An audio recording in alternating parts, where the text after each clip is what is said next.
Are having more and more trouble getting health care as the pandemic persists. Renee Cooper joins us tonight in the studio with the latest from the American Cancer Society.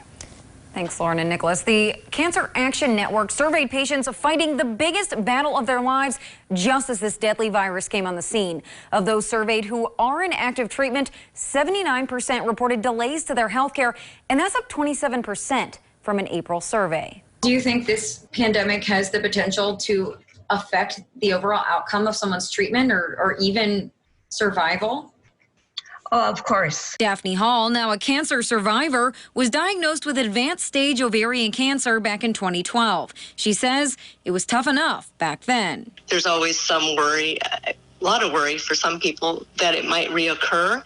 To have to wait, even a month or 2 months to get those recheck appointments and such just really can create a lot of additional emotional and mental stress. It really can. Hall says she knows of a few people dealing with this. Deb Knuth is the North Dakota Government Relations Director for the American Cancer Society. She told me the minute the pandemic hit the state, she was concerned it would affect cancer patients' access to treatment, prescriptions, and surgeries. Even when elective surgeries were being postponed, wouldn't cancer treatment be considered essential?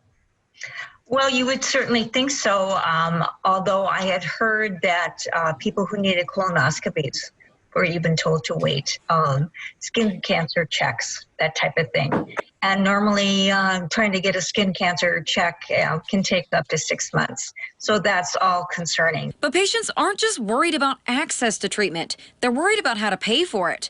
46% of survey respondents said the pandemic has impacted their ability to pay for care, not to mention the isolation in healthcare facilities today. My chemo appointments would be like a 12 day, and I can't imagine sitting there for 12 hours without somebody to talk to. On a positive note, Knuth says things have begun to improve following the survey, and she hasn't spoken to any cancer patients in the last couple of weeks who couldn't get their chemotherapy on time.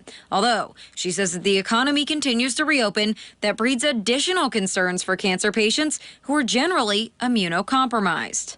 Well, interestingly enough, the Bismarck Cancer Center told me they've been busier than ever. They've seen a 10 to 15% increase in patients in the last few months and have had to go from 8 to sometimes 12-hour days. And Lauren and Nicholas, the Cancer Center wasn't sure what to attribute this to, but assured me they've not at any point reduced services because of the pandemic. Okay, very interesting, Renee. Thank you very much.